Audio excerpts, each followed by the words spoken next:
It's a new day, and it's the conscious way. Yo, it's a new day, a new day. We've got the tools to free your mind. So come on, it's time to shine. Be a new day.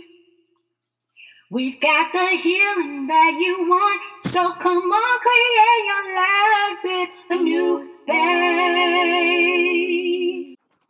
So this is the Space is a Place Network, and you're now listening to A New Day with Anu Bey podcast, a podcast about our relationship with self, the collective, and spirit, and how we can become a new being, go beyond us, and have affairs with our side spirit for healing and wellness. I'm your host, Khem, Anu Naki. And I am Lahoma, JeFaye. All right. So I'd like to thank you all for taking the time to listen and support us. This is our debut show, season number 1, episode number 1, entitled Attracting a New Bey. This show is a part of the Space is the Place network, so you can find the show on Facebook, IG, Instagram, and YouTube at Space is the Place, and that's spelled S-P-A-S-E is the place. And then we should pop up, or Space is a Place will pop up, and you can get the videos and the podcast for A New Day with Anu Bey. So once we surpass, there's a goal for us. Once we surpass 1,000 followers and subscribers that are truly supporting our cause, we'll break off and create our own separate platform for Anu Bey. So at the moment, it's just me working behind the scenes, doing the post-production, graphics, as well as the marketing. So I need to lighten the workload, limit the workload. So we're just gonna rock with Space is a Place for now. Once we get that viewership and support up, then boom, we'll have our own separate platform for A New Day with Anu Bey. All right? Wow. So topics of discussion for today. I'll start with that. So segment 1, becoming a new being. We'll talk about my journey, Khem Anunaki's spiritual path, as well. Then we'll go into Lahoma's journey on her spiritual path. Then we'll talk about how we see ourselves anew in 3 to 5 years. Then we'll go into segment number 2, going beyond self. We'll talk about our friendship and connection, our discussions and guidance that we give each other, as well as the ideal image of the divine afrocentric man and woman. And then segment 3, we'll get into affairs with the side spirit, how Anu Bey came to be, what we're about, our purpose and our vision, and what to expect from the show. So that's what we'll be talking about today on this show. All right. So how are you feeling today, Lahoma JeFaye? As long as you keep your head to the sky, be optimistic. That's how I'm feeling. Dun, dun, dun, dun, dun, dun. I gotta do the beat. So yes, be optimistic. Shout out to Sounds of Blackness. That's the late 80s, early 90s. So be on the lookout for that show coming in the future. Be optimistic. We're gonna bring the challenge back as we discussed. All right, so I'm doing good. A new show. Feel great. I'm energized. I'm happy to finally be able to begin the process of recording and pushing out to the world what we've been planning for the past 3 months. So it's a good feeling. The energy is high, so I'm feeling great. All right. So we can go ahead and jump into it. Segment number 1, becoming a new being. So I guess I'll start it off. You want to take charge? You want to start off with your journey? You want me to start off with my journey? You going first. You said Khem Naki is first, so. Oh, okay. All right. I just wanted to give the opportunity. So, all right. So my spiritual journey along this path has been a very long journey. It has its up and downs, as all journeys, of course. And so I'll start by starting from the beginning, my younger days. I grew up as a Baptist on the Christian side, the wholesome Christian. As a wholesome Christian, I was a very inquisitive child. That was frowned upon, of course, in our community. You didn't ask questions. You didn't question the Lord. You didn't do that. So, however, things weren't adding up in my mind in regards to, how I was seeing things, how things were playing out, going to church, the stories and things like that. Although the stories were like cool, it was just certain things in my mind just weren't adding up. So, remember, this came to my mind, the small pamphlets. Do you remember those small pamphlets back in well, you didn't get them at church, but I remember my grandmother used to have those pamphlets, those little books. Jehovah's Witness pamphlets? I don't think they were Jehovah's Witness. It was always the story of like somebody's life. They went through their trials and tribulations, and then they died, and then they had the visions of hell, and then they repented, and then they ended up going to heaven or something like that. It was just like every book, it was like Revelations type. It was like, damn, I don't want to go to hell. So it was like books that would keep you in that frame of mind, like, okay, I got to do right. Because based off this book, I'm going to be going into the fiery pits of hell.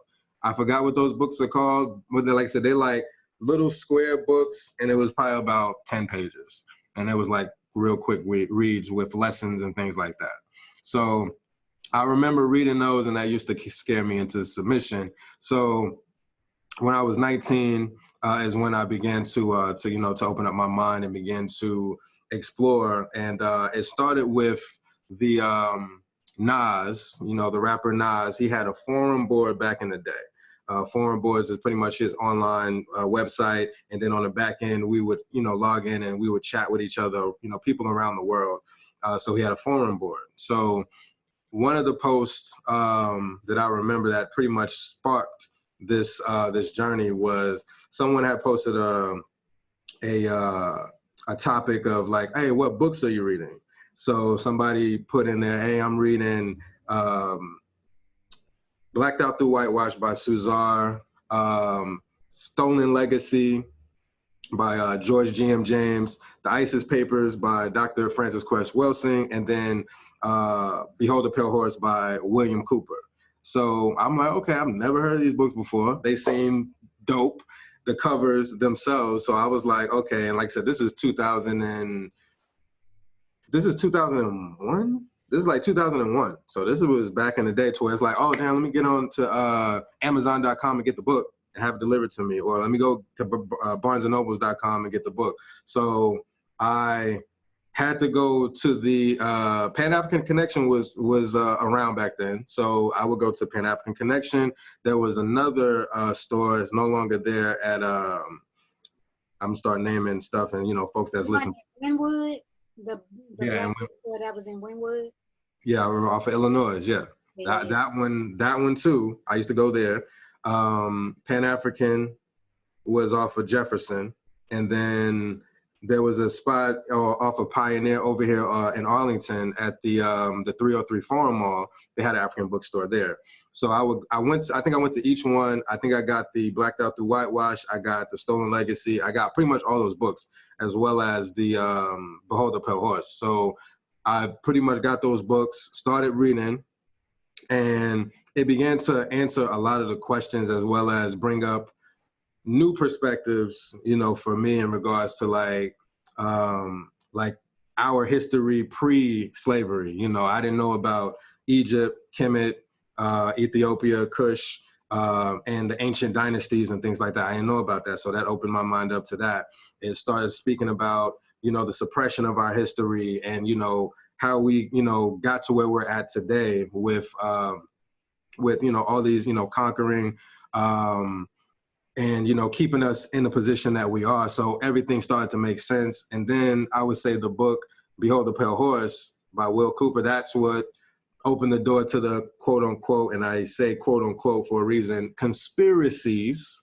So that opened my mind up to like the government and, all these things that's going on behind the scenes that we don't see and how things are set up and things like that. So that's when I started my journey was after reading those books. So I went from, so after that, during that process, that's when I also got my name, Khem Naki. So the name came from the book Blacked Out Through Whitewash by Suzar, reading about Kemet, Khem.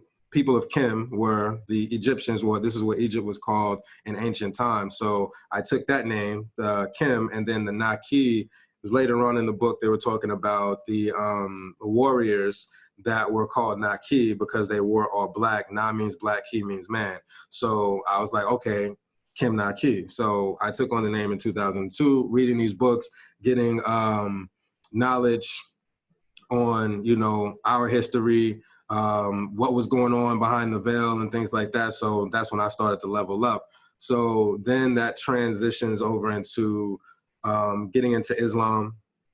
I got into Islam, started to read the Quran, reading about Islam. And then at the time, like so much information was coming my way. So then I quickly went into, you know, start getting into Eastern philosophy, mainly Buddhism. Knew about Hinduism, but it was like, that's where things start to click. Like, you know, you start talking about self. So it's like, okay, cool. This makes a lot more sense. It started to answer way more questions like reincarnation, pretty much self-discipline, reaching nirvana, things like that. And it was like, okay, that this is there.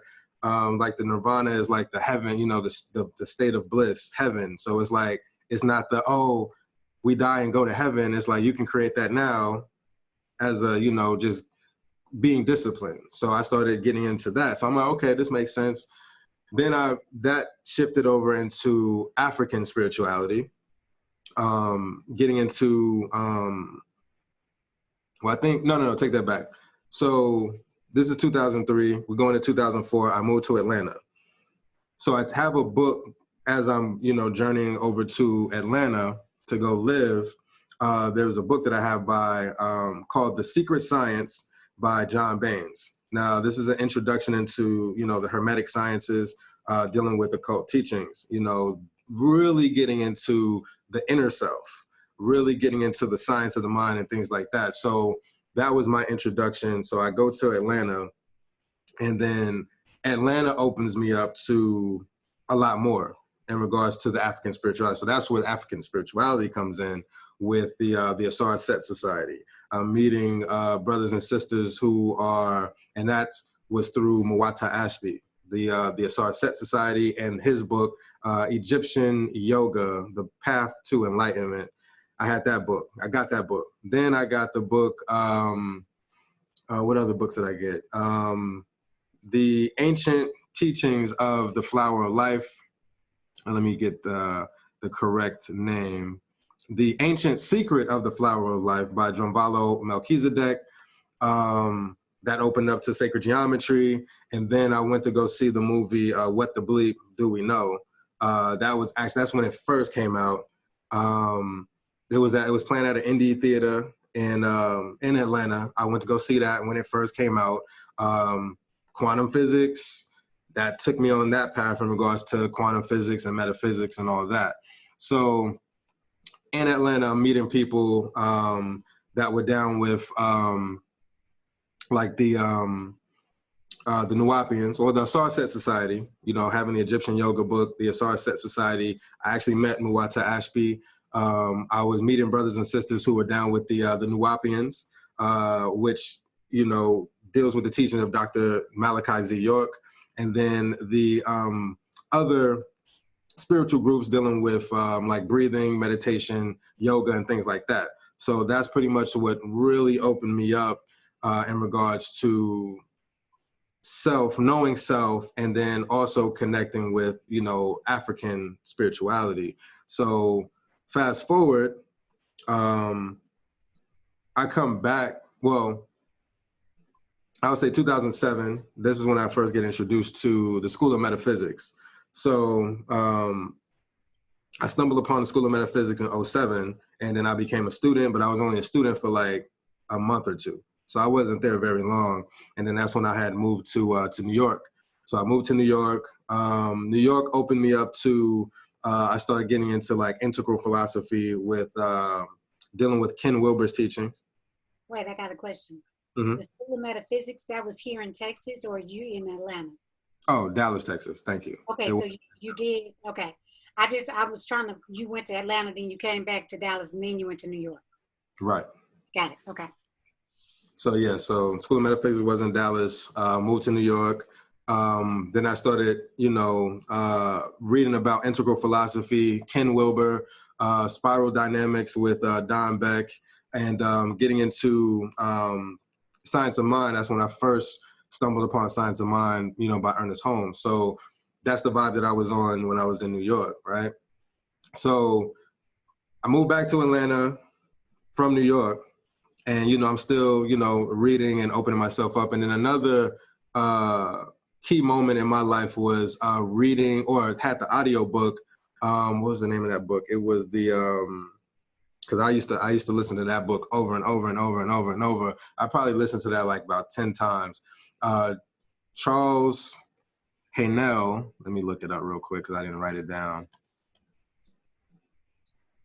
The Master Key, that's what it was. The Master Key. So his book, The Master Key, I got it on audiobook. I used to listen to that on repeat over and over. And that's what really sunk in my mind in regards to, taking responsibility for self, how the mind works, techniques that you could use to begin to clear your mind, concentration, visualization, the importance of those, meditation, and all that. So that's what was impressed on my mind just listening to that audiobook over and over again. So from there, I come back from Atlanta, I come back to Dallas in 2011, and that listening to the Master Key and the practice, it was like, oh, I need to practice. It was like, I was reading all these books being like super intelligent. I was super intelligent in regards to like, I could break down all these different things to you, but my life didn't reflect that because I wasn't practicing. So I come back to Dallas, and then, certain things was continuously happening, the cycles. So I'm like, yeah, I need to change. And I'm like, oh, let me go hit up the School of Metaphysics because they were actually teaching concentration, meditation, visualization. So let me go back to the school and see, I want to be a student again because now I understand. So I go back to the School of Metaphysics. I stayed there for 2.5 years. I'm a student. I'm a peace ambassador. I'm a teacher as well. I didn't teach my own class, but I was teaching like short courses and, lessons here and there. So I was doing that. So here we are. So 2011, that's the breakout year with, or 2012, it was like January of 2012 is when I started back at the School of Metaphysics, and staying the course for the 2.5 years. That's what has stuck with me to this day with the applied, the practices that we had to do every day. That's what, has stuck with me to this day. I still practice to a degree. Some of the techniques and the things that I used back then, I still use to this day. So that's what's helped me to transform into where I'm at today, to be able to create on the levels that I'm able to create. And then now I'm studying NLP because, again, the applications for me is all about practical applications. What can I use to improve and enhance my perspective? So now I'm studying NLP, neuro-linguistic programming. Taking a class by Kane Ramsey on, there's a course on Udemy that I'm taking. So, and I'm also looking at technology. How can I use technology to, again, have those same effects of enhancing my perspective and going deeper with knowing self. So, that's been my journey on this spiritual path in a nutshell, for the most part. So I'll pass the baton over to you in regards to your spiritual journey. You got it? Okay. You ready? Don't run away on us. Let's see. So, like you said, I'm going to start from the beginning. In the beginning, God created the heavens and the earth, and Lahoma JeFaye. Okay? No, I grew up in a Christian home. What'd you say? Preach, sister, preach. I grew up in a Christian home, Baptist. a family full of ministers, and like if they weren't ministers, they were either in the choir or on the usher board. Or deacons. They did something in the church. So, so I practiced Christianity up until my early 20s. Shortly after I graduated from college. I remember questioning a lot as a kid, pretty much like you, where I asked a lot of questions because I was very spiritual even as a kid. I was just always reading and really trying to, in my mind, live right. Like I wanted to get it right. I wanted to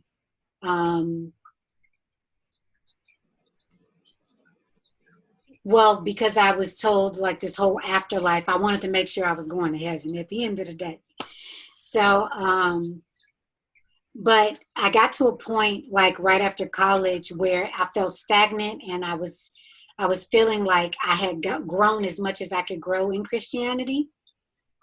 And so I was fasting and praying. I was asking questions, but everybody in my family, all the ministers, everybody was like, you don't question God. You just keep praying and the answers will come. And I'm like, what? Majority of the Bible, at least half of it, talk about seeking knowledge, wisdom, and understanding. But I'm supposed to just pray about it and wait. It wasn't working for me. So interestingly enough, within, I guess, a 3-month period of me like fasting and praying and asking questions, I ended up meeting someone who was a Muslim, and they actually asked me some questions about my beliefs as a Christian, because I just went in automatically making jokes and talking about stereotypes and laughing and joking and stuff. And so he turned the tables on me and asked me some questions that I just knew I knew the answers to, but for whatever reason, that day I couldn't answer the questions because it was like, that doesn't make sense. I can't give that answer. And so ultimately, I started asking him questions and he started giving me answers. And then he gave me a book. Oh my goodness, what's the name? I wish you had told me we were going to do this. I hadn't even thought about that. It was a book, something about holidays, signs and symbols. It was by someone, another Muslim brother. But it talks about all the different holidays and stuff, and how a lot of stuff is pagan. It came from the pagan holidays and stuff. And so ultimately, as I began to research and I felt I was getting the answers I was really looking for, I began to get angry and I was pissed because it was like, yo, these mugs been lying to me all these years. And so I had to work through that ultimately to try to make sense of what I was experiencing or whatever. Needless to say, I decided to practice Islam, and I had actually, I'll start with this. I had a supernatural experience because growing up as a Christian, I had a practice where it was like if I was struggling with something, I would open the Bible. I would pray first and say, God, give me an answer. And then I'd open the Bible in a way so it just fell on any page. And I was like, once I start reading, I'll get the answer. And it always worked. And so I decided, because I was very conflicted, I was like, Islam has the answers for me. Christianity's not doing it enough for me anymore. At the same time, though, it was like that's all I knew. And I knew my family, that was going to be a whole nother element.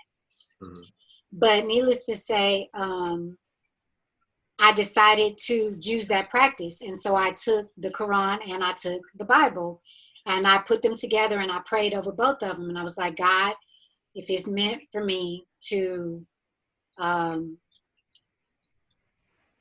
convert to Islam and practice Islam, and there's more to you than I know, then let these scriptures say the same thing. And I was like, but if it's not meant for me to do this and I'm supposed to stay a Christian, and believe Jesus is the Son of God, okay, let them say different things or whatever. So I opened each one of them and I started reading. I don't remember particularly both scriptures. I believe the Bible was like Kings, one of the Kings. I don't remember which one because there's two, if I'm not mistaken. But because that was like 2003. Actually, it was on Easter Sunday. Now that I'm thinking about it, it was Easter Sunday. I didn't go to church because I was like, I'm struggling, and so both of the books talked about signs, seeing the signs, symbols, and understanding, wisdom, and all of that stuff. And I was like, okay. Now, first I sat there for forever because I was like, I can't believe this just happened. And am I going to really do it? And so at the end of the day, I just decided to jump in and do it because it was like, I asked for a sign and I got a clear sign. So I didn't question it. And so I started practicing Islam, and that lasted, 2003 to about 2009.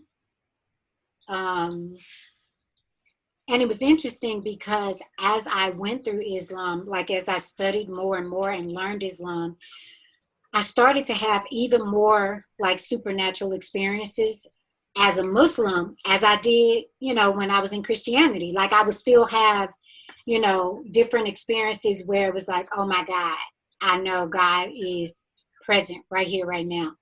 So, around 2009, let's see, yes, 2009, January, a friend of mine, that was in 2008, a friend of mine, she found out about, I guess, this metaphysical store. And she asked me if I wanted to go with her. It was here in Dallas. I think it's called Messages of Joy or Miracles of Joy. They changed the name. I don't know if it was Miracles and went to Messages or Messages and went to Miracles, but it's in Louisville. They were having a psychic fair, and she was like, hey, I'm going. I want to talk to this psychic. You want to go with me? So I went, and that was my first experience with a psychic that I can remember, consciously anyway. And I remember sitting at the table with the lady, and she told me I was psychic. Like she was holding my hands when she was doing the reading. She told me I was psychic, and I pulled my hands back. I was like, wait. But I didn't understand what she meant. The whole point is I've always been intuitive since I was a child anyway. Mm-hmm. So I had to make the connection. So during this time period, I was able to reconnect to a lot of experiences that I had as a kid, as a healer, as a intuitive, as just knowing what I came here to do. But I was trained to believe something else and to act a different way ultimately. So while going to that store, I met a spiritual life coach that I started working with January of 2009. And during that time period, so I ended up manifesting an illness because I was working to heal a lot of stuff, a lot of trauma from childhood, a lot of issues between my mother and I mainly, but just childhood stuff. And so in working with him and then also working with different healers and doctors, I was able to reverse it within a matter of about, I think, 6 months, a 6-month period. Right. But that really took me to another level to understand like just metaphysics. And the other deal is during this time period, I learned about The Secret, What the Bleep, and What the Bleep I was literally watching every single day. I would just put the movie on and I would just watch it because I was trying to reprogram myself. And so because of that, that was like 2000, the end of 2006 is when I started watching The Secret. I was exposed to The Secret. So 2007, 2008, I'm in The Secret and What the Bleep. So 2009, when I'm working with the coach, I started feeling stagnant again as far as Islam, but not stagnant in the sense where I wasn't growing. It was more so I don't believe some of the stuff that was being said, like the whole fire and brimstone, the hellfire, all of that. It was like, no, I don't believe that anymore. Right. If God is love, why would God punish me? So I just started questioning a lot. And so the coach that I was working with, he told me about CSL Dallas, which is in Addison. And then he told me about Unity Dallas, which is not far from there. Right. And so I never made it to Unity. I eventually did, but I went for some like different events. But I went to CSL Dallas for a service, and it was like, this is where I'm supposed to be. I'm at home. You know what? The other deal I was going to say, during that time period, I studied neuro-linguistic programming too, NLP. Okay. I actually am a practitioner. I went through the training to be a practitioner because one of the things that I learned about when I was working with the spiritual life coach, I manifested that illness because all of that stuff was coming up so fast. I wasn't releasing it from my body fast enough. And so it showed up as multiple sclerosis. Mm-hmm. And so you know about the book, I've looked at You Can Heal Your Life, Louise Hay. And then what's the book from School of Metaphysics? Oh, the Permanent Healing book. Permanent Healing book. But in looking up the mental and emotional patterns for multiple sclerosis, I was able to work through a lot of that stuff and see how I was resisting and holding on to a lot of crap. And so once I released it, that's how I was able to reverse it or whatever. But so back to that, the thing that I saw, because when I was working with him, I was like, man, I want to be a spiritual life coach. That's what I want to do. Because before that, I had a life coach. Prior to that, my life coach is the one that told me about The Secret and What to Believe. Okay. And so I was like, yeah, I'm going to be a life coach. But then I met my spiritual life coach, and I was like, oh, I want to be a spiritual life coach because I know I'm a very spiritual being. But the thing about being a spiritual life coach, that practice, at least the way, I was going to ask, you said before you wanted to be a spiritual life coach. What was it again? Just a life coach. Life coach. Okay, got you. Just in general, a life coach. All right. Because the coach that I worked with prior to the spiritual life coach, he was coaching me. I think at that time I was going through my divorce. Mm-hmm. And so he was coaching me through the separation or whatever and how to transition and all of that stuff. Mm-hmm. But then it was like the spiritual coach showed me how a lot of stuff, if I just dealt with the spiritual stuff at the core, everything else, I wouldn't need a life coach. I wouldn't need to work on these specific areas. Right. So I was like, this is what I want to do. At the same time, though, after that, when I learned about NLP, the thing with neuro-linguistic programming, there's so many different techniques. You don't have to relive the trauma to heal it. And so with the spiritual life coach, at least the way that he was taking me through the process, now I'm grateful for it. I'm not saying I'm not regretting any of it. But the issue was I relived it because I had to address it. And so that's why everything was coming up in my body physically to the point where I manifested an illness or whatever. Okay. So once I studied NLP and I was like, oh snap, I don't have to relive it to cure it. Mm-hmm. Like I could just release whatever or make the changes I need to make and create the life I want to create. So as I moved through that, then I started going to CSL after, he told me about that. And so at CSL, they teach science of mind. And that's the philosophy that Ernest Holmes created. And it's like a synthesis of all the different major religions. But at the end of the day, it's like change your mind, change your life. You change your thoughts. I'm sorry, I got hiccups. I got to put my arms up to get some I'm sorry. Hey. Like I can't. What you say? Gotta scare you to get the hiccups out. They don't work on me. Scaring don't work. I just gotta give my air to my lungs. So, but yeah, so it's a synthesis of all the major religions that finds the common good, the common truth, and so that felt right for me.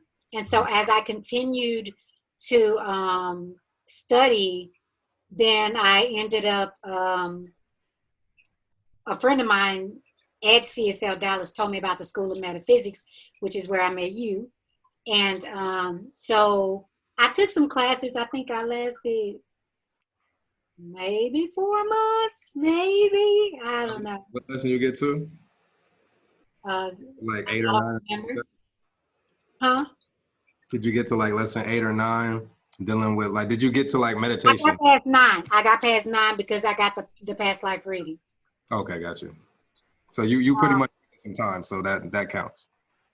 Yeah, I believe it was like 5 months. I think I stopped around September. Okay. I started in May and I stopped around September. Okay. So that actually helped me work through some stuff. That and taking classes at CSL, that between the two of them, I feel like that really helped me get clear as far as the coaching and stuff. I knew for sure that is what I wanted to do. At the same time, though, I've always had this calling to do ministry since I was a child, but I avoided it because I had so many ministers in my family. My dad's a minister, grandfather, uncles, all of that stuff.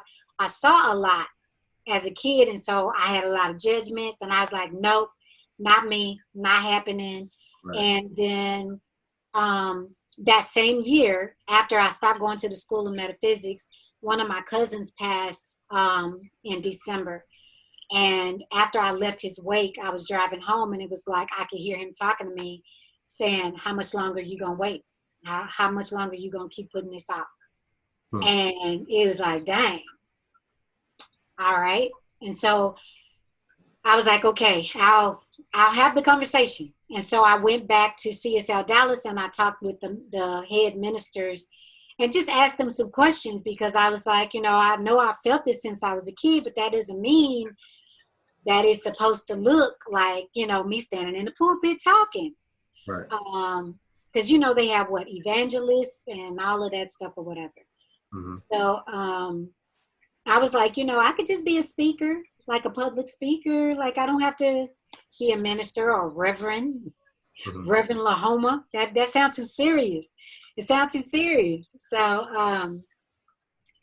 ultimately, after talking with them, I was able to get a lot of clarity, because it was like, at the end of the day, the Science of Mind teachings, I can get behind that. I can stand firm in that belief. So if I go to ministerial school for that, I'm cool. And so I didn't realize it at the time, but one of them had me to declare, my ministry. And I just did it. And it was like, oh snap, what have I done? And so from that point, I looked at, okay, well, what is me being a minister as far as CSL? What does that look like? So I went and started on that path as far as becoming a practitioner, because you have to become a practitioner first and then become a minister. Okay. And so it's interesting because the training for being a practitioner, I'm so grateful for it, because I learned so much. It was a different training than what I probably would have gotten if I had gone through any of the other coaching programs. Mm-hmm. And at the end of the day, it's like thought is cause.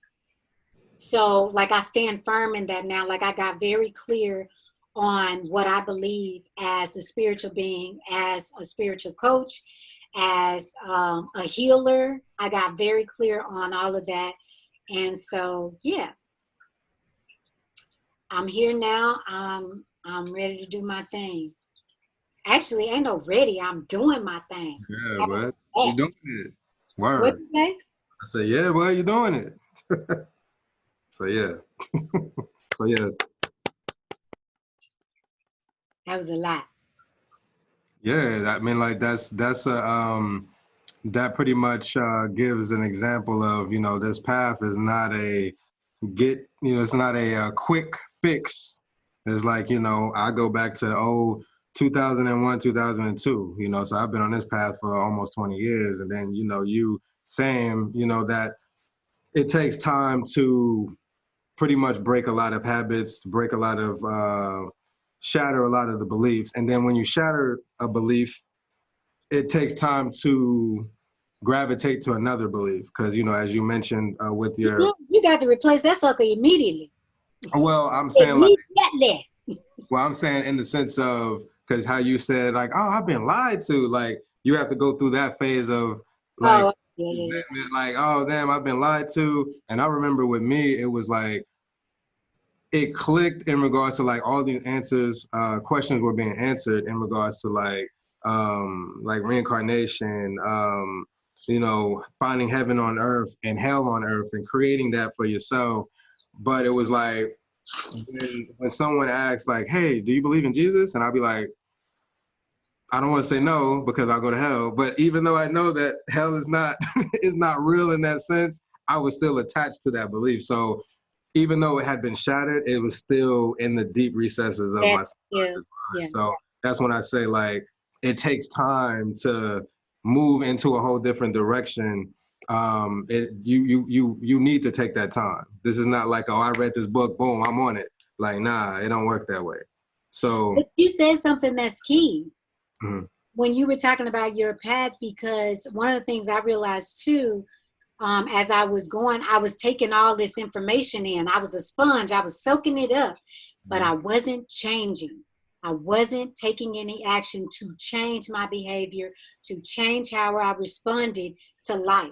I just believe I had these beliefs all in my head, but that's it. And so for me, now that I'm like listening to you talk, it's like the key in working through that a little quicker or working through that easier is just going ahead and changing. Like when I read the book, it's like, okay, how can I apply this immediately? Right.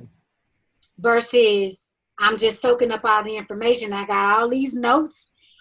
I could tell you a whole lot of stuff, but And then the School of Metaphysics has a good book, and I'm pretty sure there's, you know, countless other books.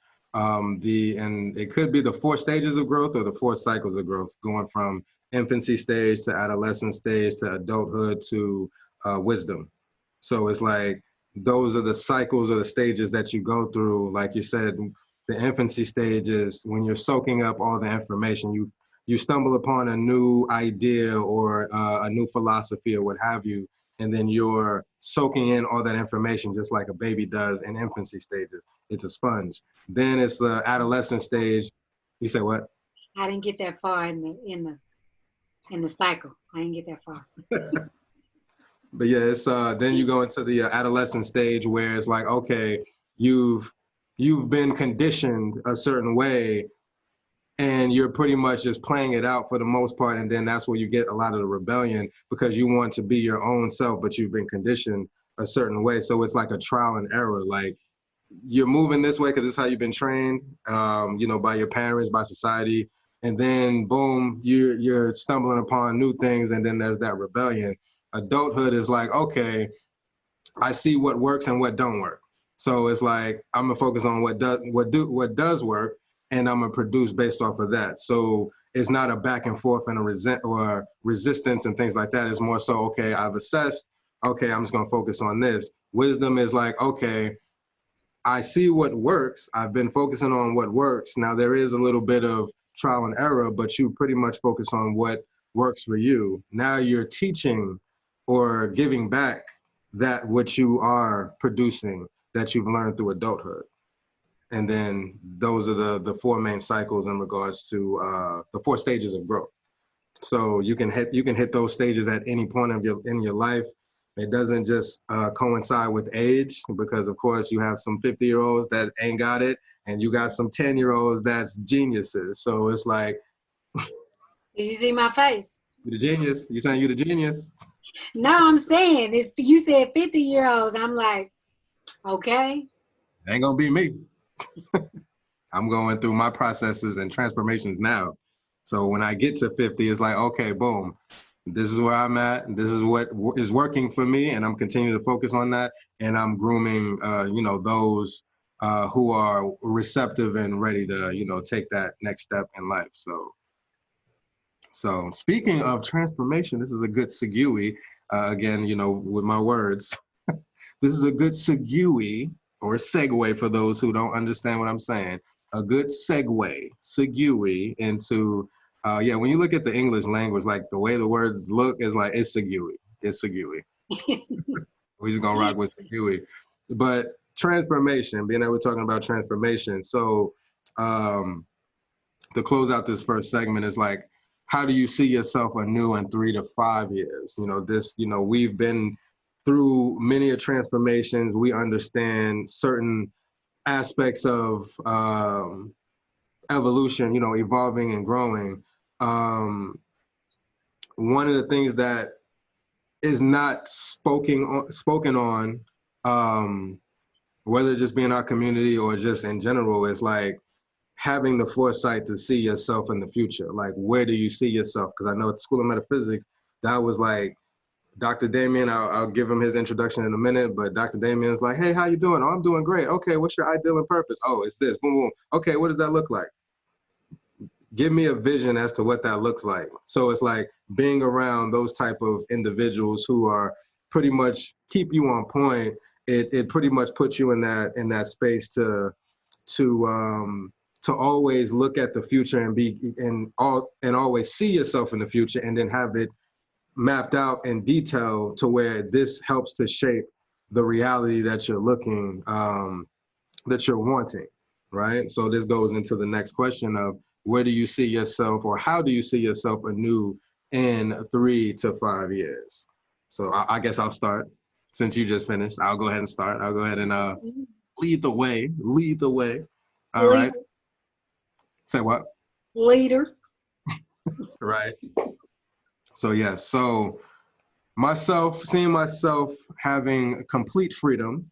And what I mean by that is, being more receptive, more psychic, and more intuitive, knowing myself on much deeper levels, and knowing how to control my energies, use them, as well as channel them into more lofty desires with purpose. Also living a healthy lifestyle with knowing how to... I'm sorry. I think I misunderstood the question. Based on my notes and what you're saying, but go ahead. I apologize. Go ahead. But everybody has their own outlook. So being that you already know me, I'm very detailed. Yeah, clearly. Very detailed. So don't say like don't. I'm comparing. I don't mean to, but I'm learning not to. Go ahead. The detailed responses that I give. So secondly, like living a healthy lifestyle with knowing how to rejuvenate and amplify my mind, body, and spirit, operating and sustaining on higher frequencies, having an abundance of personal resources at my fingertips that would allow me to attract what I need and influence and fashion realities to my liking. And then when I say personal resources, I mean, having true relationships with genuine, authentic, wise, and knowledgeable, resourceful, and like-minded people, information that's valuable, right, and exact as it pertains to my lifestyle and path of raising and sustaining my vibration, money and material possessions that appreciates in value and allows me to create even more fulfilling experiences of, meeting the type of people that I just mentioned, traveling, access to events, resorts, etc., that hold the resorts. Like, I think I got lost, but go ahead, finish. How'd you get lost? Like, so I can correct. What was you saying before you got to that, whatever you were saying, the R word? Oh, I said money and material possessions that appreciates in value and allows me to create even more fulfilling experiences of meeting the type of people that I just mentioned, traveling, access to events, resorts, etc. Resorts, like, okay. Yes. Okay, got it. Thank you. I need the context, got it. because you may not have been the only person that said, "What is he talking about?" So thank you. So No help me problem. be clear with what I'm saying. So all of that, having access to to those type of, like I said, the traveling, access to events and resorts that hold the information that I just spoke about, and invest more in myself and my family and my friends and the community. So this is the part where, I think this is where uh, how you took the question, because I'm about to jump into like, okay, space is the place. Um, Seeing that evolve, because that's the foundation that I'm building right now. So space is the place. In 3 to 5 years, seeing that as an expression, raising our vibration with alien art, which is what you see on my hat, AA, alien art, spiritual slang, and electric ego. So that dark magic becomes the new norm for us to move strong. So for more in-depth explanation on what I'm talking about in regards to what I just said with the alien art, spiritual slang, and electric ego, listen to Star Number One, the first show for Space is the Place, entitled Sun Ra Said What He Said. So you'll get a breakdown of the science and the meaning behind the movement Space is the Place. So 3 to 5 years, I see Space is the Place as being successful, well-known, a respected media network for creatives all around the world who create, collaborate, and produce music, films, books, etc., whose sole intention is to raise the vibration of the people and the planet with alien art, spiritual slang, and electric ego. So seeing myself in the future vibrating on that level, meeting people, traveling, having access to, events, to meet more people that are like-minded, genuine, authentic, and things of that nature, to evolve, being around people who are wiser than me, to give me the correct knowledge that pertains to my life. So, and also that parallels, or that will help me to move into the next phase of growth and development. So that's me seeing myself anew in 3 to 5 years. Boom. Right. Details. So yes. I see. So Ashe, boom, as you see on the hat. Ashe. Mhm. So Lahoma, JeFaye, how do you see yourself anew in 3 to 5 years? I need more time on mine. Now that I done listened to yours, I'm like, I want to redo mine. Nah, for real. So one, I see myself done, graduated, done with school, with my license as a minister, as well as my master's in consciousness. I see myself with a thriving ministry of like healing circles, a thriving business where I'm coaching, doing public speaking, classes, books, music, retreats, whatever like comes up within me that wants to be expressed. I see myself like fully expressing stuff versus like in the past, my pattern was procrastinating or thinking about it, overthinking and never really taking action. And so now I'm at the point where it's like, nope, if I get the desire, I need to move on it. I need to like start taking action on different things. Um,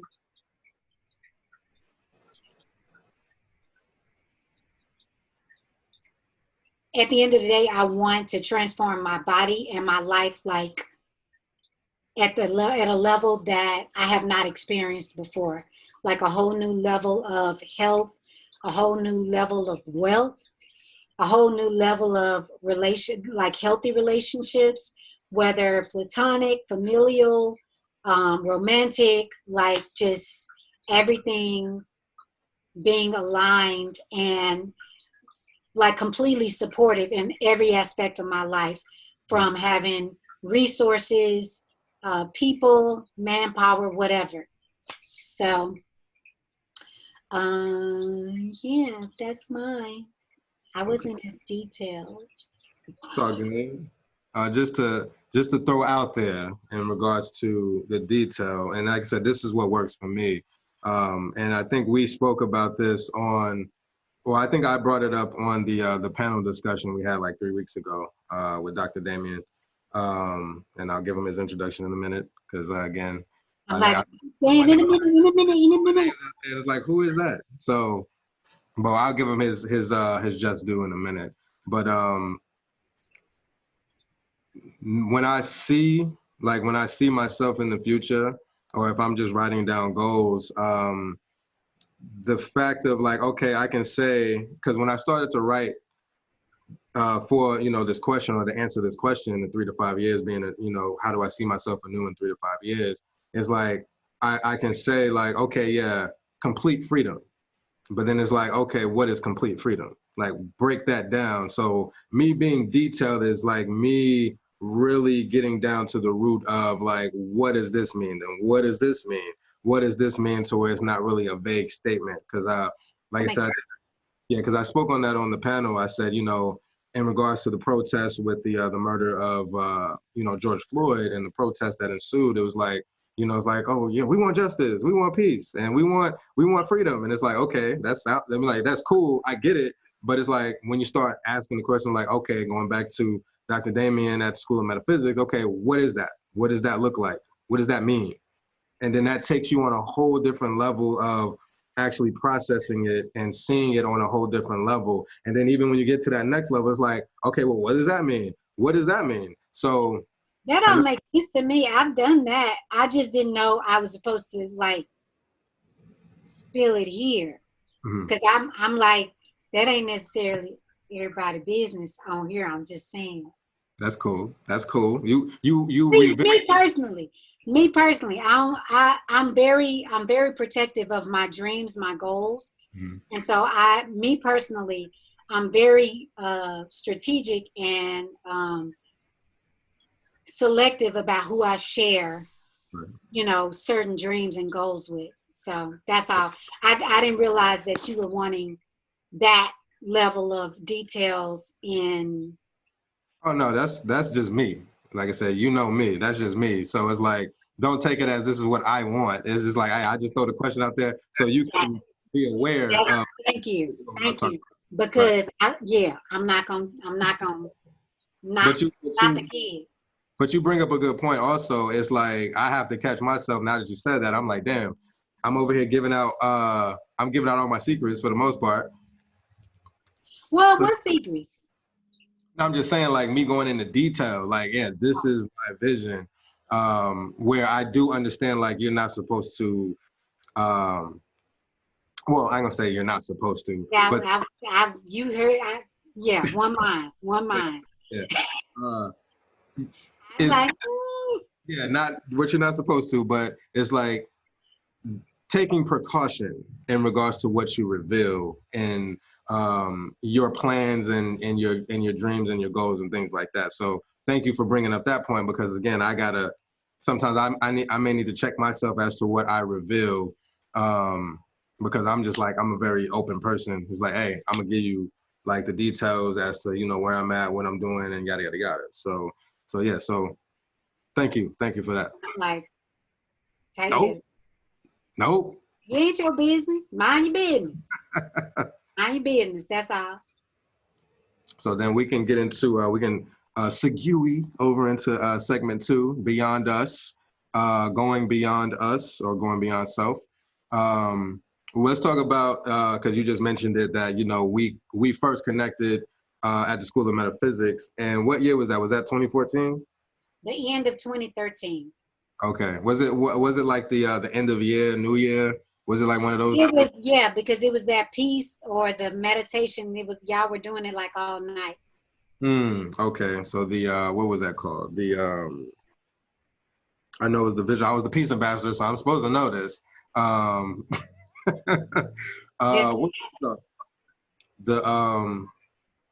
Yeah, let's not put me on the spot. So yeah, even though I was the peace ambassador, yeah, it was a peace event to bring in the New Year's with bringing in the New Year's for each country.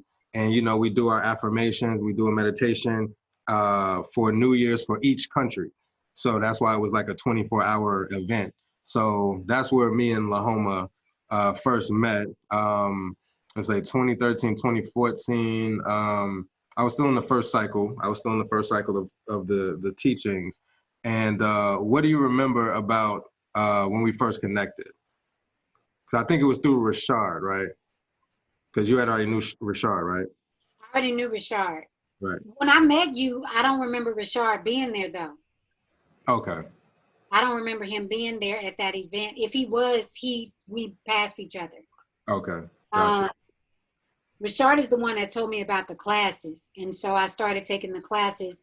And then I ran into you again one of the nights, I guess, that either y'all had class or we had class. I was up there for something. Okay, got you. So yeah, I know. I think that's why I'm bringing Rashard into the to the mix is because you're saying that he told you about it, and I remember you saying, "Yeah, Rashard," and I'm like, "Oh, okay, you know Rashard. Okay, cool." So that's where that disconnect is. So he wasn't there physically. So we met in 2013, and then we would see. Well, you weren't there as because I think I had class on a different night. So we saw each other like probably like once or twice after that. And then there was a gap until I think 2016 when I came to the CSL Dallas. Mm-hmm. Correct me if I'm wrong, because there could be some stuff that I'm missing. But because I know we met and then we didn't connect like how we connect now. So it was like the next phase was 2016 when I came to CSL Dallas just to get back into the mix. Wanted to get back into the studies and be around like-minded people. So I think that's when we reconnected. It's like, oh, what's good? What's going on? How you been? Yada, yada, yada. That's just how it's playing out in my mind. But I don't know if you had that look on your face like, I don't really remember either. Nope. So, okay, that's going to be the story. Yeah, let's go with that. 2016, we reconnected, and then you were teaching the youth at the CSL Dallas, and then we connected, and you was like, hey, you know, what's going down? And then you told me about there was an open position to teach the teams, the older teams. And I was like, okay, you know, okay. So made that happen. I was a teacher for 2 years at CSL Dallas, spiritual teacher, advisor to the older teens. And so we would see each other every week. So then that's when we started to build our relationship. We started talking more often, building as we normally do, and then we'll get into that in regards to, you know, our discussions and things like that. But it was just mainly just connecting on like the spirituality aspect, building like, hey, what you've been learning and things like that. What you're experiencing in regards to teaching at CSL Dallas with. You were with the 8 and 9 year olds?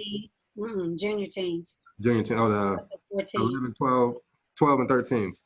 12 to 14. 12 to 14, and I had the 15 plus. Okay. So we had that connection, and then 2017, I'm still teaching. We're both still teaching at CSL Dallas. I lose my job. I was a property manager at the time. I'm still a property manager. But end of 2016, like right before Christmas, I was let go from, you know, my role as a property manager, and my apartment was connected to the job. I was getting 50% off my rent. Was living the high life, getting crazy money, you know what I'm saying, and not paying full rent. I was paying 50% of my rent. So I was just like getting it, right? So that came to a screeching halt. And I was set to move out of my apartment January the 2nd, 2017. So I think a week before I was set to move out, we went to lunch. We went to lunch after we finished teaching at CSL Dallas. And you're shaking your head like, oh, I remember that. I remember that. I remember what happened between 2014 and 2016, but I do remember that sit down. So we had lunch, whatnot, and I was telling her, you know, what had happened with the job. And then she was, you know, you were speaking about wanting to take a step back, you know, reduce your hours, you know, driving for Uber and Lyft. And I think you mentioned you were looking for a roommate because you had a room. So in my mind, I'm like, do I? Because I had an issue at the time with asking for help. And I think you probably remember, it was like, I was going all the way around instead of just saying, hey, I need, I need a room.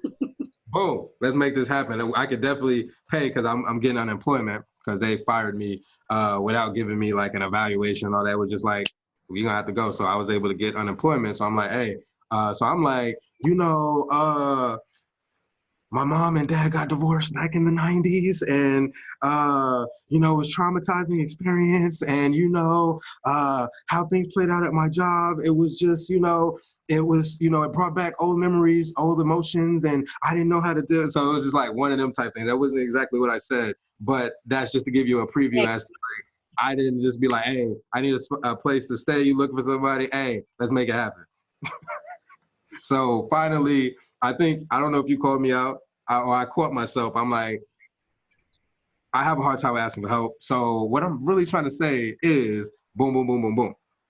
So I ended up renting out a room. That was a condo. That was a condo, right? That was a condo? Yes. Yeah. So renting a room out. I was in the office. It was your office space, whatnot. So chilling for like, 6-7 months, that I stayed with you. And we had busy schedules. Either I was in the room in the dark and you didn't know, because I was super quiet. I didn't want to bother nobody. I didn't even cat. Say what? A freaking cat. Yeah, and then like the way you even move around the apartment like you was quiet, I never knew like you had left out of the room.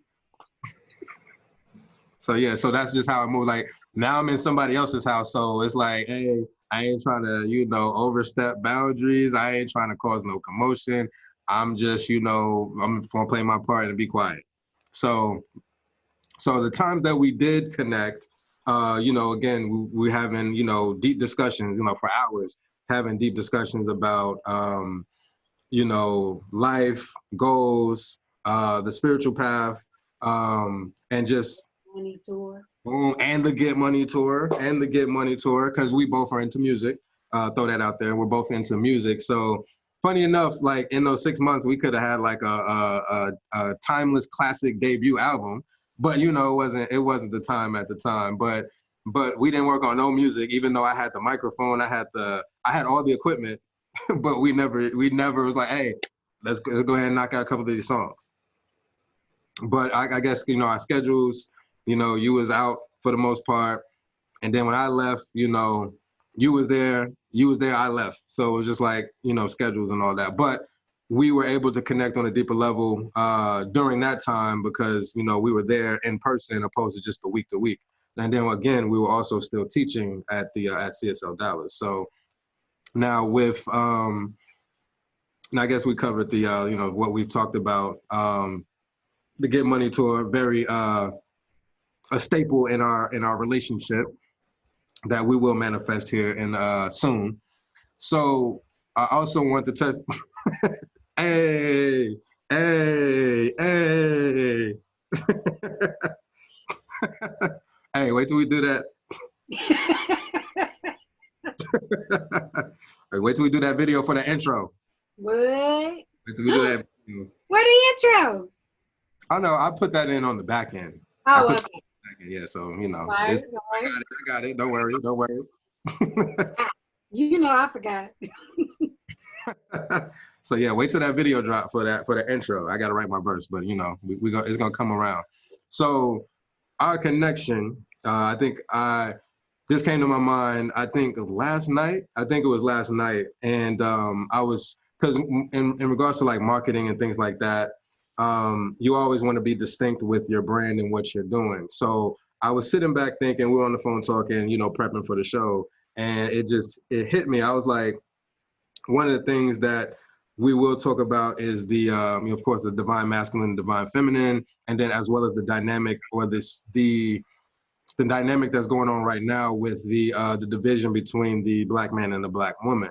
So it's like, looking at our friendship over the course of 6 years now, the vision hit me like, okay, the ideal image of the divine Afrocentric man and woman. And then, we're talking about solutions and things like that. Like you always want to have an image or a clear vision as to what you're wanting to portray.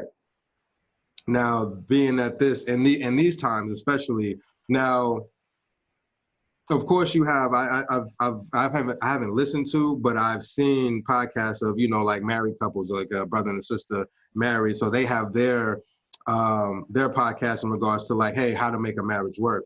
But it's like, as I sat back last night, I'm like, is there a podcast with a Black man and a Black woman that's speaking to the spiritual side of things, the experience and things like that?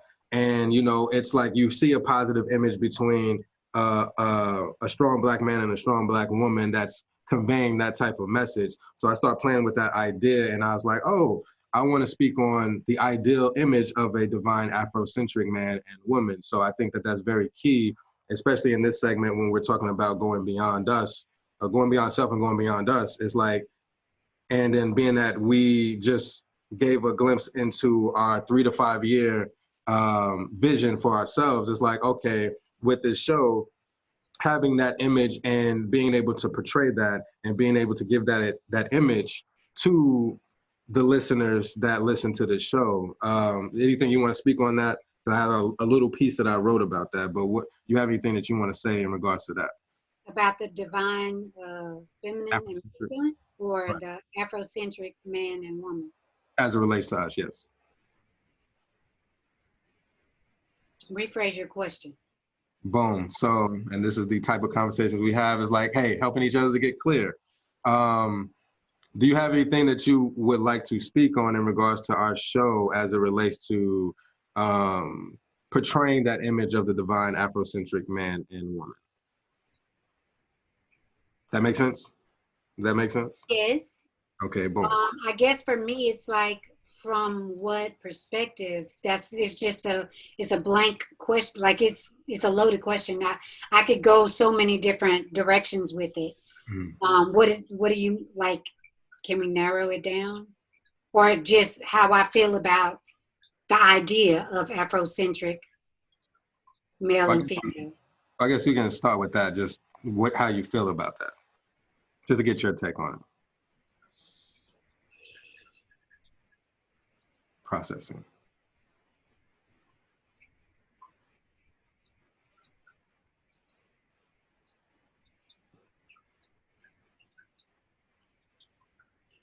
So it's interesting because so much is, when I think Afrocentric,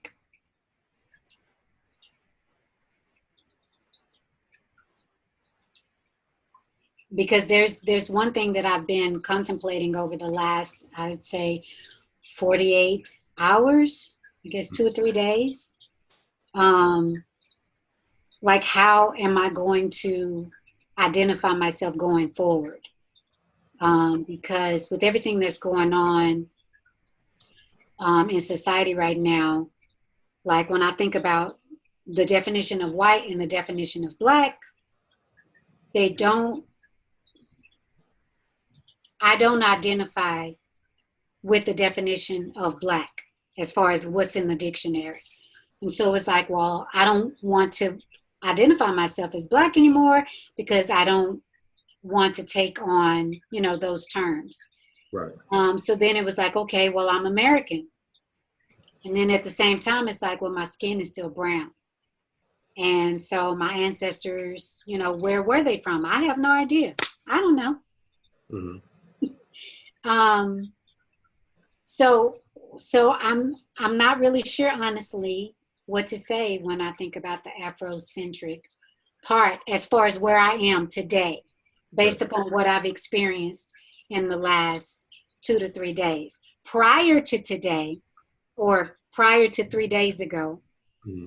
my idea of Afrocentric man and woman, like a positive image of powerful, strong Black men, Black women, regardless of whether they're in a relationship romantically or just friendships, just being able to be themselves authentically and stand in their power and not feel like one has to shrink so the other one feels okay.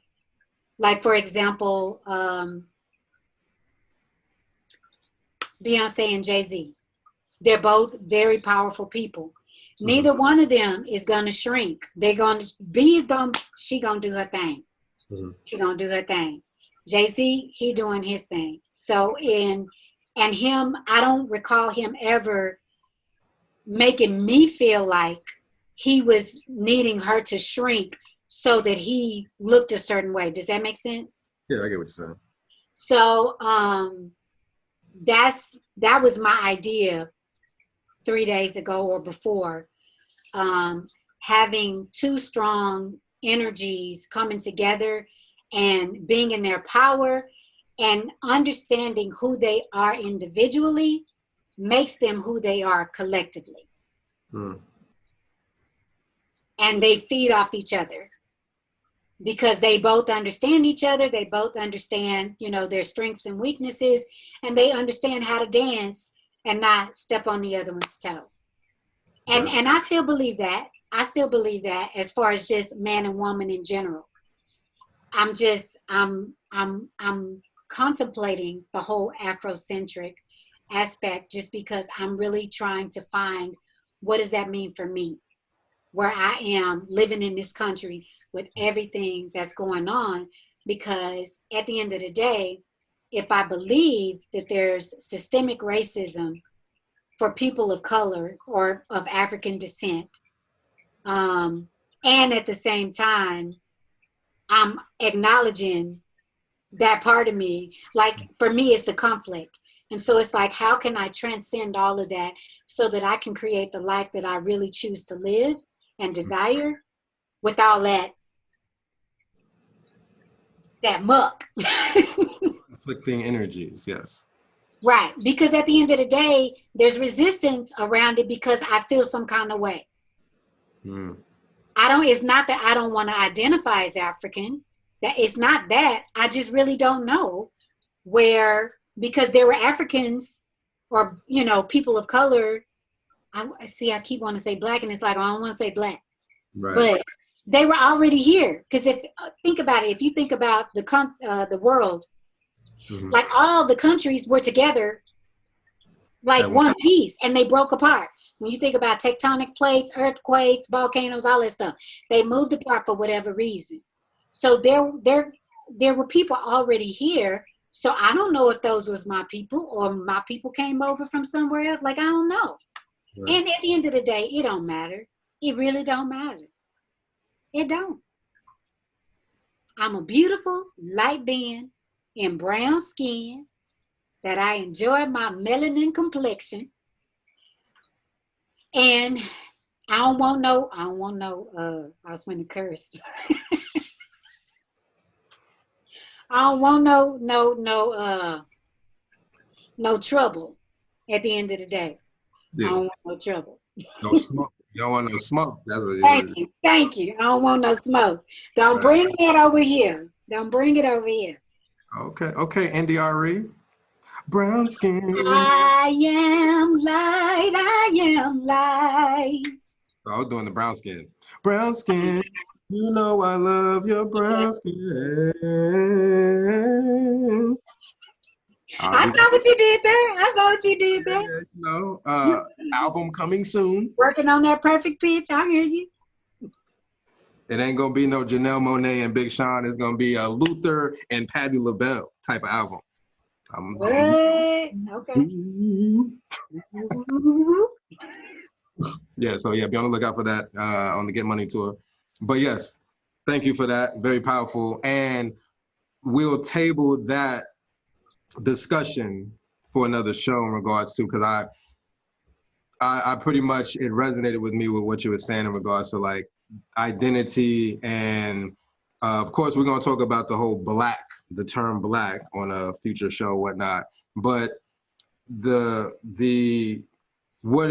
you identify with in these climates, understanding? And this is one of the reasons why our relationship has remained strong, because it's like being able to go to a deeper level of not just accepting the surface level and accepting what's been handed to you. It's like you're able to question and be cool and safe to answer to question that, to go deeper with understanding. So I understand exactly what you're talking about when you say what you said. So it's just like, okay, that could be a discussion for another show, because I would like to go deeper with that in regard, and then seeing where I stand in regards to that, because I never really looked at it in that manner. And then that's the reason why we be on the phone for hours, because it's like, not only do we challenge each other, but we also, we open the door for each other to like, oh damn, I didn't even see it that way. So let's analyze that. Let's delve into that. So that's what you will get on this show, A New Day with Anu Bey. You'll get conversations, and you will see the process in real time as to like, okay, us breaking certain things down. So yes. So thank you for that. Thank you, sister. So we can go into segment 3. The doors of the church are open. All right.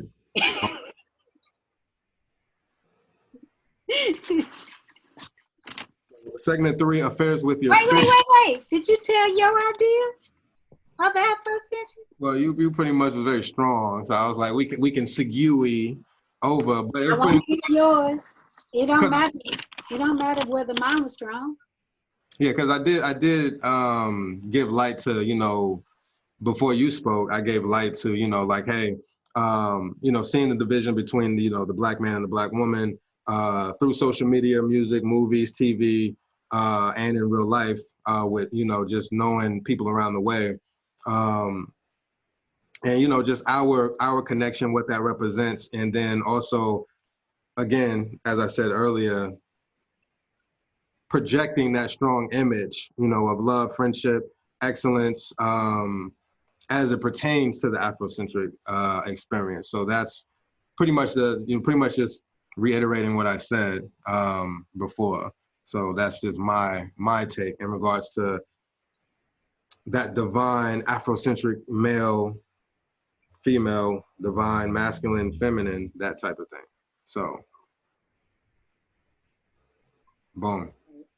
So, am I cool to move to the next, segue over to the next? Okay, all right. So segment number 3, affairs with your spirit. So how did Anu Bey become or come to be? How did Anu Bey come to be? So you want me to take the reins? All right. So this goes back, 3-4 months ago. So I was in the process of building up the Space is the Place. Shout out Ashe. Space is the Place. Getting new equipment, getting an actual LLC for the business, working on the podcast, building out the skeleton or the blueprint for Space is the Place. What it's about, what's the purpose, what's the vision, and we were, like I said, as we normally do, just connecting, following up, catching up with each other, and we were at a point where, and this is where I bring in Dr. Damien, give him his just due. We were at the point of joining Dr. Damien's, what is it called? The True Work is Play mastermind group. Now he had the 3-day challenge that we were a part of leading up to that. And Dr. Damien, so for those that is like, okay, who is this Dr. Damien? You keep bringing his name up.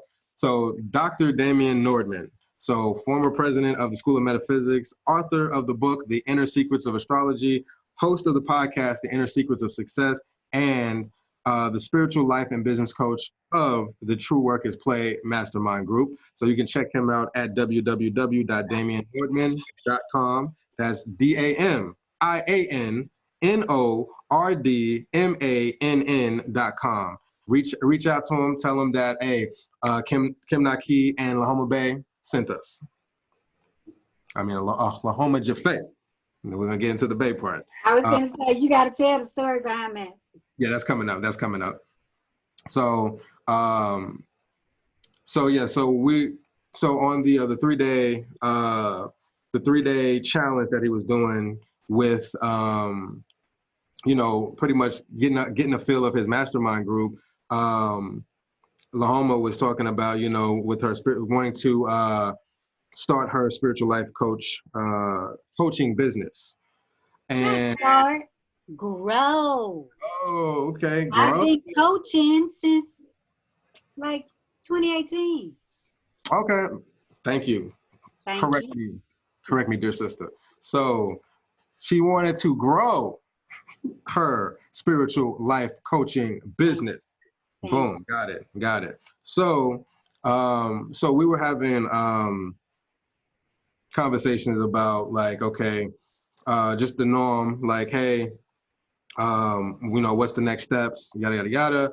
So it dawned on me. I was like, okay, I know you've been doing your thing for quite some time, not just the spiritual path, but actually, taking courses. You've gone through the practitioner course through CSL Dallas. So it's like, okay, you have a lot of knowledge that you can give to the people. And then it's like, okay, I'm already starting Space is the Place, got the podcast for Space is the Place. But then I do have the spiritual aspect of like, hey, I've been studying for quite some time.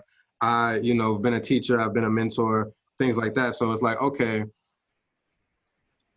the conversations that we do have over the course of like 4 years, it's like, okay, if we come together, do a show, speak on what we know, our experiences and things like that, that can help transform the people that's listening. That's one level. Then it's like, okay, she's wanting to grow her spiritual life coaching business. So we could do a show and she could use that as a springboard. She can use the show as a springboard for her spiritual life coaching business. I can use this as a springboard for Space is the Place. So it's like you're getting a different aspect of me on this show than the Space is the Place, but Space is the Place has its spiritual elements to it. But here you're getting my personal experience and me speaking to certain things. And then this is more so like in your case, you speaking on, your experience and pretty much showing and proving like, hey, this is why, you should come on board as a client with my spiritual life coaching business. So I was like, okay, we can come together, do a show. We know each other. We have great conversations. So let's bring that to the forefront. So that's how the idea came about in regards to doing the show. Then the next step was the name. So I was like, let me sleep on it. Let me, and we got off the phone. I was like, I'll probably call you back in the morning, see what I got. I think I called you back like 5 minutes later. I was like, yo, I got it. So now Anu Bey is a play on our name. So like I'm Khem Anu Naki. Now I call Lahoma JeFaye, Lahoma Bey JeFaye, right? And we'll tell that story on another show. We'll reveal the backstory behind that in regards to that. So, but I think I've been calling you Lahoma Bey for like 2 years or so. Since 2017. 3 years, okay. Because it started when we were living together. It started when we were living together. That's right. But we'll tell that story if we get to that down the line in another show. We'll reveal the backstory behind that. But so I was calling Lahoma Bey or Lahoma Bey JeFaye. I'm Khem Anu Naki. So it's like in my head, I'm like Anu Bey. I'm like, okay, that's dope. Then it hit me again because I'm a multi-layered thinker. So I'm like, Anu Bey. So it's like, we all know, like when you get someone new in your life, that's Bey. So I got Anu Bey. So I'm like, oh, we can play that. We can play it off of that. And then I came up with the whole concept of, which goes into, we can segue into like the show, what the show is about and things like that. So it's like, okay, during this time with the pandemic going on, it's like, this is a prime time for people, being that a lot of people are unemployed. A lot of people are uncertain about what the future holds in regards to them going back to their normal life. And it's like, that's not going to happen. So it's like, this is a prime time for you to go within and begin to have a relationship with self and begin to build on that. So the whole Bey is more so talking about a new Bey within yourself. You know what I'm saying? So I'm like, okay, this is a prime time to do that. So it's like, okay, spin on the names. What's going on now? It all resonated. So I'm like, cool. So I hit her up, like, hey, boom, check this out. Yada, yada, yada. She was like, I'm feeling it. I'm feeling it. So I'm like, all right, cool. So then, you know, it's like I said, this is a 3-month process of, you know, phone conversations, working out, like, okay, how are we going to approach this? What do you feel about this? What do you feel about this? Yada, yada, yada. So this is I ain't gonna say the final, because again, you can always revamp and revise over time. And, you know, we're gonna shift over time with the show. It might mean this now, but like 20 episodes from now, it might be this. But it'll still be in essence or connected to the initial plan. So what is A New Day with A New Bey about? What is the purpose and what is the vision? So the show is about, as I said at the beginning of the show, about our relationship with self, the collective, and spirit, how we can become a new being, go beyond us, and have affairs with our side spirit for healing and wellness. So the purpose of the show is to show people their true essence, power, and light, so they can see and feel what becoming a new being, going beyond self, and having affairs with their side spirit looks like in creating their own experience.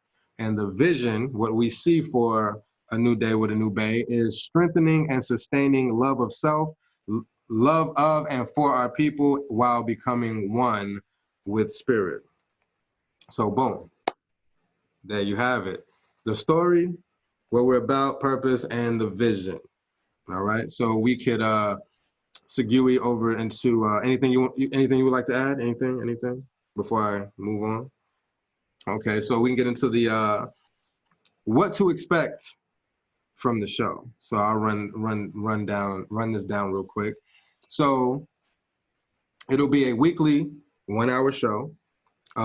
Some of the topics that we'll discuss are from an individual standpoint, self-realization, connecting with your divine masculine and divine feminine, building self-esteem, mental well-being, past lives, beyond us, dealing with the collective.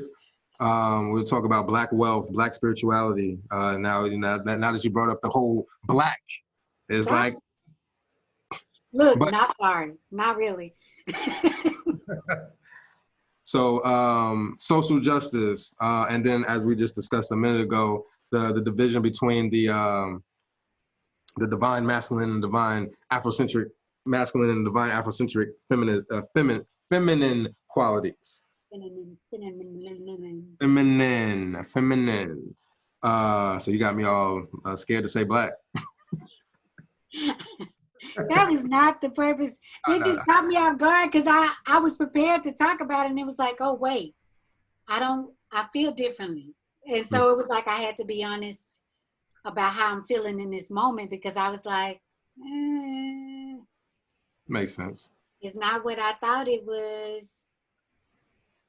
And then with dealing with affairs with your side spirit, dealing with the spirit, we'll be talking about like techniques, solutions, practices that you can use to, have that go deeper, have a deeper relationship with self and begin to live the life that you so desire. So some of the things that we'll talk about in regards to techniques and practices: affirmations, concentration exercises, visualization exercises, meditation, NLP. Me and her both have roots in NLP. I'm currently studying that. She's already got her certification. She's a practitioner with NLP. We'll talk about healthy living, vegetarianism, veganism, herbal supplements, and detoxing, yoga, things like that. And then we'll also speak on psychedelics. So with that, we'll be bringing, just with all of that, of course, it may just be me and her on some shows. And then we're also planning to bring guests onto the show, onto future shows, to speak about everything that I've broken down. So be on the lookout for that. So anything you want to add in regards to that? Yes. Go ahead. It's going to be fun. It's gonna Mm. be laughter. It's gonna be singing. A Ashe. little bit of rapping. Ashe. You gonna rap? Brenda got a baby, but Brenda barely got a brain. A dang shame. The girl can hardly spell her name. I'm That's gonna not stop. our problem. That's a little bit. That's just a little bit. I'm about to go in. That's not our problem. What's up with Brenda's family? But let me show you how it affects the whole community. That Brenda never knew that her mom. Nah, I'm gone. Go ahead. Let's talk about something else. So yeah, so Look, that's the only rap I learned. just for the show. Look, ever in life. And that's another thing that me and Lahoma JeFaye is like. I'll be trying to put her onto rap because I remember a conversation that we had in regards to mumble rap, and I'm like, yo, the emotions, like it's tapping into your emotions. So we've had that conversation. So I'm gonna write that down because we're gonna talk about that. That might be a future show in the future. A whole nother show, rap. Okay. Yeah, because I was like, yeah. I need to do one on trap music. Say what? Trap music. I didn't say it loud on purpose because I'm still thinking about it.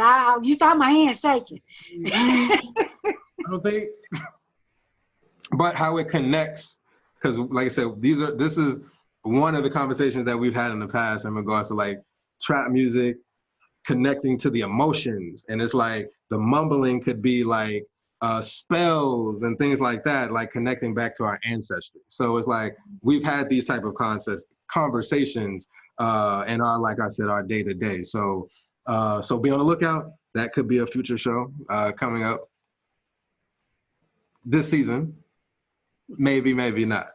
But so be on the lookout for that. So there's gonna be good energy, fun, and also Dancing. I ain't gonna do all that. Hey, just go keep it. You keeping it here, 2 steps, elbows right to the side.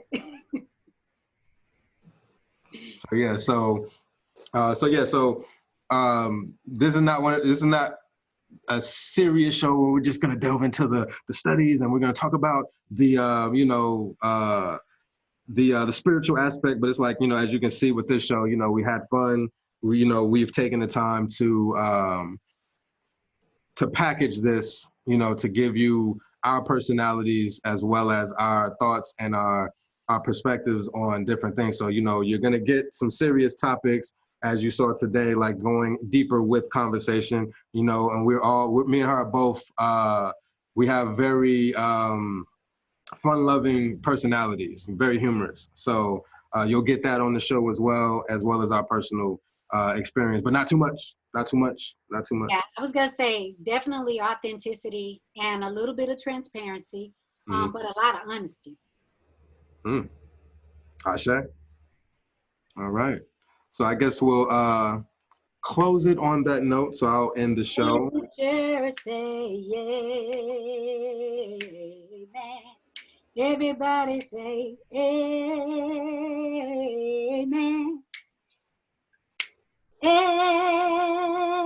Amen. Amen. Amen. We have to go back to our roots. This is where we came from. Christianity, baptism. Or Baptist, not baptism, Baptist. I was Baptist. I don't know what denomination you were, but Baptist, not baptism. But I got baptized. So the gospel roots, are still lingering within. So thank you for that, Sister Lahoma. Thank you. So that concludes today's show. Again, season 1, episode 1, entitled "Attracting a New Bey," where we discussed segment 1, becoming a new being, my journey on the spiritual path, Lahoma's journey on her spiritual path. How do we see ourselves anew in 3 to 5 years? Segment 2, we talked about going beyond self, our friendship and our connection, our discussions, and us guiding each other, and the ideal image of the divine afrocentric man and woman. And then just now we just finished segment 3, affairs with the side spirit, how Anu Bey came to be, how what we're about, our purpose and our vision, and what to expect from the show moving forward. So join us next week for episode 2, entitled Past Lives Matter. Dun, dun, dun, dun, dun, dun, dun, dun, dun. You didn't let me do the drum roll. I'm sorry, I moved too quick. Let me rewind. So join us next week for episode 2, entitled,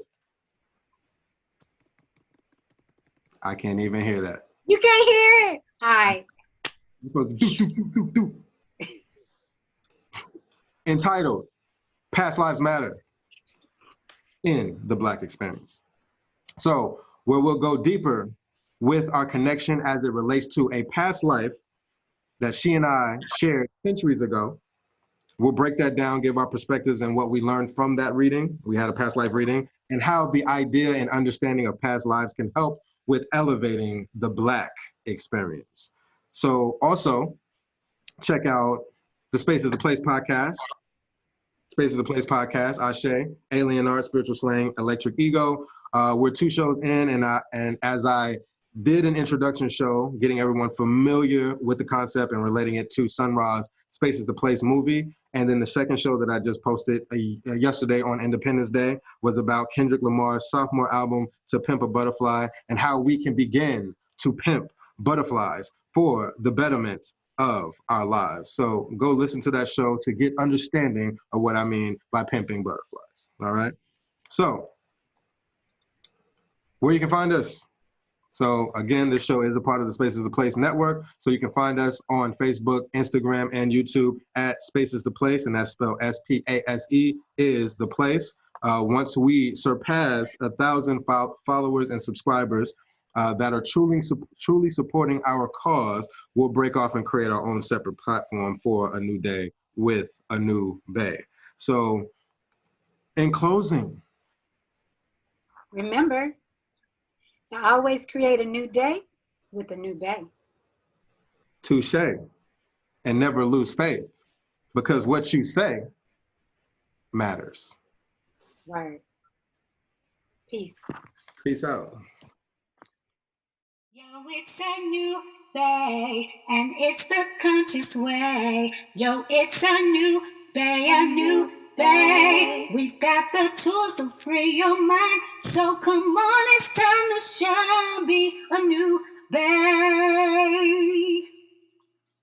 We've got the healing that you want. So come on, create your life with a new Bey.